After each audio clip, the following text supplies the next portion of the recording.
ऐसा देश जहां हिमालय आकाश को छूता है, लेकिन एक पर्वत ऐसा भी है जो खामोश है, झुका हुआ है और लगभग भुला दिया गया है। यह कोई नया पहाड़ नहीं, बल्कि दुनिया के सबसे पुराने पर्वतों में से एक है। नाम है अरावली पर्वतमाला। आज इस डॉक्यूमेंट्री में हम जानेंगे एक ऐसी कहानी जिसमें प्रकृति है, लालच है, सरकारी चुप्पी है और अंत में सुप्रीम कोर्ट का कड़ा हस्तक्षेप। अरावली की उम्र लगभग 150 करोड़ साल मानी जाती है। जब हिमालय का जन्म भी नहीं हुआ था, तब अरावली यहाँ खड़ी थी। ये पर्वतमाला गुजरात से शुरू होकर राजस्थान, हरियाणा और दिल्ली तक फैली है। थार रेगिस्तान को रोकना, मानसून को संतुलित करना, भूजल रिचार्ज करना, धूल भरी आंधियों से उत्तर भारत की रक्षा वैज्ञानिक कहते हैं। अगर अरावली नहीं होती तो दिल्ली आज एक रेगिस्तानी शहर होता। कभी अरावली घने जंगलों से भरी थी। यहाँ तेंदुए, सियार, नीलगाय, सैकड़ों पक्षी प्रजातियां और हजारों पेड़ पौधे थे। ये इलाका दिल्ली एनसीआर के लिए नेचुरल एयर फिल्टर की तरह काम करता था।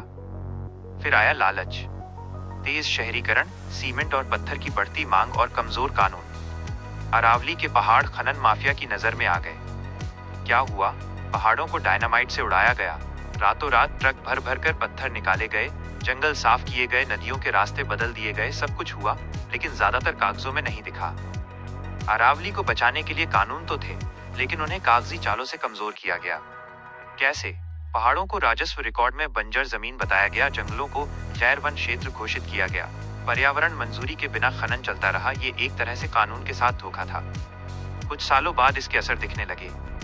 दिल्ली एनसीआर में हवा जहरीली होने लगी, धूल के तूफान बढ़े, गर्मी रिकॉर्ड तोड़ने लगी, गांवों में कुएं सूखने लगे, खेती बर्बाद, पीने का पानी खत्म। वैज्ञानिकों ने चेतावनी दी, अरावली खत्म हुई तो उत्तर भारत का पर्यावरण ढह जाएगा।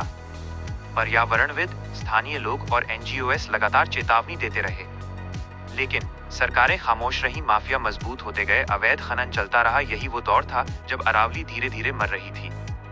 आखिरकार मामला भारत के सुप्रीम कोर्ट तक पहुंचा। याचिकाओं में साफ कहा गया, अरावली का अस्तित्व खतरे में है, सरकारें अपना कर्तव्य निभाने में असफल रही हैं। सुप्रीम कोर्ट ने मामले को बेहद गंभीर माना। अदालत ने आदेश दिया, अरावली क्षेत्र में बिना अनुमति कोई खनन नहीं होगा। सुप्रीम कोर्ट ने कहा, पहाड़ को सिर्फ रिकॉर्ड से नहीं, उसकी प्राकृतिक बनावट से पहचाना जाएगा। हरियाणा और राजस्थान सरकारों से पूछा गया, आपने अब तक क्या किया? कोर्ट ने साफ कहा, विकास के नाम पर पर्यावरण की बलि नहीं दी जा सकती।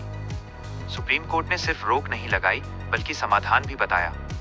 निर्देश: बड़े पैमाने पर वनीकरण, जल संरक्षण संरचनाएं, इको सेंसिटिव जोन, निगरानी तंत्र मजबूत करना। ये सिर्फ अरावली की कहानी नहीं, ये पूरे भारत की कहानी है। सवाल ये है, क्या विकास सिर्फ कंक्रीट है या साफ हवा और पानी भी विकास है? सुप्रीम कोर्ट ने इस बहस को एक नई दिशा दी। आज कई इलाकों में खनन रुका है, लेकिन खतरा पूरी तरह टला नहीं। अरावली अभी भी हमारी सुरक्षा की दीवार है, लेकिन कमजोर हो चुकी है। अरावली हमसे कुछ नहीं मांगती, बस जीने का हक चाहती है।